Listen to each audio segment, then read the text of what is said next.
Hi everyone, happy wonderful Wednesday to you. And on this day, may you enjoy moments of peace, ease, and well-being for your different kind of happy. For our mindfulness moment practice today, I want to bring to light the practice of mindful speech, bringing more mindfulness into the words that we share with each other. For some months now, I've been paying more attention to my words and allowing my words come from a place of truth, as well as learning to frame those words in a way that is pleasing to the ears and bring a feeling of positivity to what it is that I'm trying to communicate instead of putting a negative spin on it. And because this is a practice, I am not perfect at it, but because I've brought more awareness or consciousness into my speech, I see I have a lot of areas to practice and a lot of room for improvement. But I'll give you a few examples as to what I mean in terms of mindfulness of speech. Mindful speech is one of the tenets of the Buddha's Eightfold Path, the Noble Eightfold Path, which is his remedy for the ailments that we have as human beings living in this very much worldly planet. So mindful speech is one of the remedy for living a more enlightened, more compassionate, more loving life. So I was at a yoga class recently, and the teacher had us going into shoulder stand. And in shoulder stand, one of the warnings is, of course, to not move your head from side to side to protect the neck. And how she communicated that was, she said, now, please do not move your head. I'm paraphrasing here. Please do not move your head because I don't want you to injure your neck, which is a legitimate and honest way to communicate. What came into my mind as I heard that was, oh, here's another way of saying it. Please do not move your head because I want to keep your neck safe, or keep your neck safe by not moving your head. And the two sentences basically are communicating the same thing. Don't move your head and keep your neck still. One brings the emphasis towards injury. The other way of saying it brings the emphasis towards safety. And we know that what is fed in the mind is what it takes on, and that's what it builds on. So if I'm communicating in a way that's negative, even though it's honest, that's what I'm feeding in my mind as well as other people's mind who are receiving my words. If I can frame it in a way that's positive, what the message that is received and what is registered in the mind is more positive.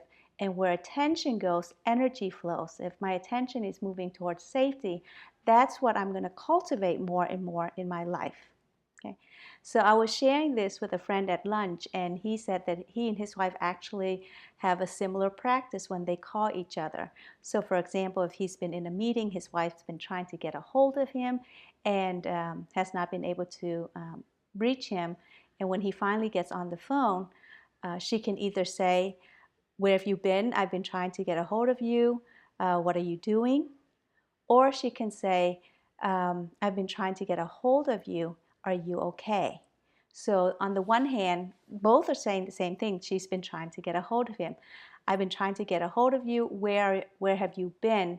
He says, puts him in a space where he feels like he has to defend himself, like he's done something wrong. Whereas, where have you been? Are you okay?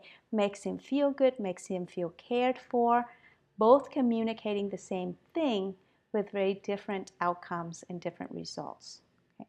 Kind of like one of the first mindfulness shares that I posted with my conversation with my daughter, where when she got her iPod Touch back to use, I wanted to communicate to her how I wanted her to use it. And the first thought that came into my head was, Kim, I don't want to catch you using your iPod the same way again, of course, which meant she broke the rules.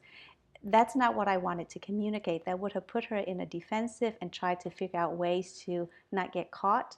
And then after a few thoughts, what came out, which to me was more skillful and more loving, more encouraging, was, Kim, I would like for you to use the iPod Touch in a way that I can trust you. And so for your mindfulness moment practice today, begin to pay attention to your speech. Now the mind works really fast, and as soon as it pops in the mind, it comes out of the mouth. So part of your practice may be to clench your lips and not let it come out, to give yourself time to catch your thoughts so that you have the opportunity to let more skillful words, more loving words come out. It may be you excuse yourself to go to the bathroom so that you can let the top layer, which is the conditioned stuff that we've been putting into our minds, into our consciousness, others have put into our minds and consciousness. And that's the stuff that comes up and out first. The deeper truths within us lay a little bit lower. And so we need to have a way of letting the surface get out, that layer to get out first, just letting it move through the mind so that we can access the deeper wisdom within us and sharing from that more wiser place.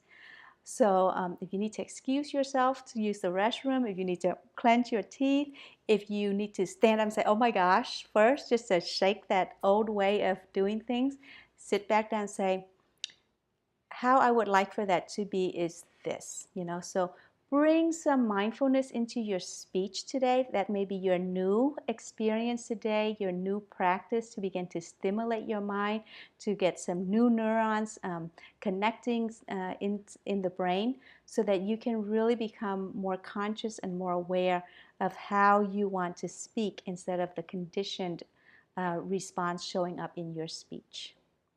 Thank you so much for watching. Go forth, explore, experiment, and experience your different kind of happy today. Namaste.